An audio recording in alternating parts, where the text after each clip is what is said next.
In the quiet heart of San Diego, California, stands a beautiful red brick mansion. Locals call it the Whaley House. To tourists, it looks peaceful, but to those who know its past, it's one of the most haunted homes in America. In 1857, a man named Thomas Whaley built his dream home on a plot of land that once held San Diego's public gallows, a place where many met their end. People warned him, "Don't build here, Thomas. The ground remembers the dead." But he didn't believe in curses. He was a man of reason, a businessman who wanted a future for his wife Anna and their children. The Whaleys moved in. Their laughter filled the rooms. They opened a small general store inside the house. Everything seemed perfect. Until one night, Anna heard footsteps in the hallway. Slow, heavy, like boots walking on wood. When she looked, there was no one there. The next morning she told her husband, but Thomas laughed it off.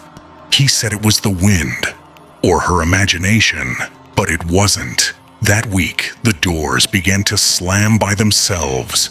Candle flames flickered with no breeze, and at night, they both heard it again. Those same heavy footsteps on the stairs. Locals said the ghost of Yankee Jim Robinson, a man who had been hanged on that very land years before, was still walking through the house. They said his angry spirit had never left, and now he wanted company. That night, Anna whispered to her husband, "You shouldn't have built this house here." And outside the window, a shadow passed by. Slowly, silently, the Whaley house had awakened. After those first strange nights, Thomas Whaley tried to ignore the whispers and footsteps. He told himself, ghosts aren't real, but deep down, he knew something was wrong with the house. The Whaley family carried on with their lives. They hosted guests, played music, and tried to forget the fear, but the house didn't forget them. Late at night, the sound of heavy boots echoed on the wooden staircase, each step louder than the last. Anna began to smell strange perfume in empty rooms. Their children complained of someone watching them while they slept, and every mirror in the house seemed colder than glass should ever be. One evening, Thomas heard a man's voice whisper his name. Thomas. He turned. No one was there. Only darkness. Locals warned him again. That's Yankee Jim Robinson. He died where your house now stands. Thomas began to remember stories of how Jim Robinson was dragged up the very hill and hanged for stealing a boat. They said his death was slow, his neck never broke, and his angry soul stayed tied to the ground. But Yankee Jim wasn't the only spirit trapped inside. Soon, tragedy struck the Whaley family again. Their young son, Thomas Jr., fell ill with scarlet fever. Within days, he was gone. The laughter that once filled the house turned into silence, and that silence was quickly replaced by sorrow. Years later, another heartbreak followed.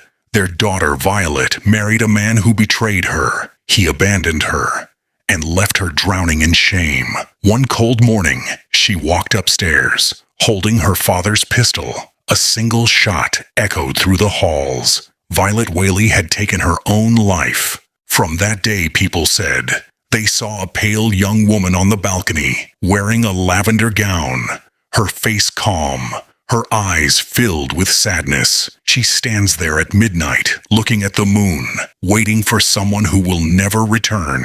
Now the Whaley house was no longer a home. It had become a graveyard of broken souls, and the curse was just beginning. Even after the Whaley family was gone, the house stayed alive in its own dark way. Visitors saw shadows in the windows.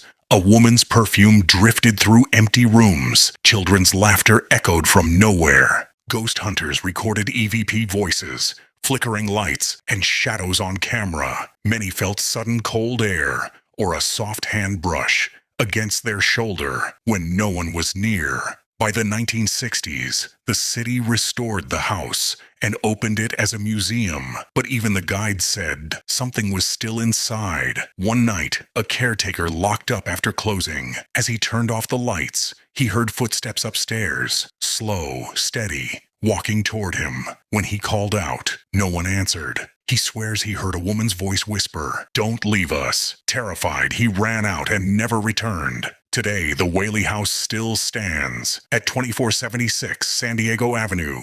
By day, it's a popular tourist spot, but by night, locals avoid even looking at its windows. They say if you stand near the staircase, you can still hear those boots climbing each step, one by one.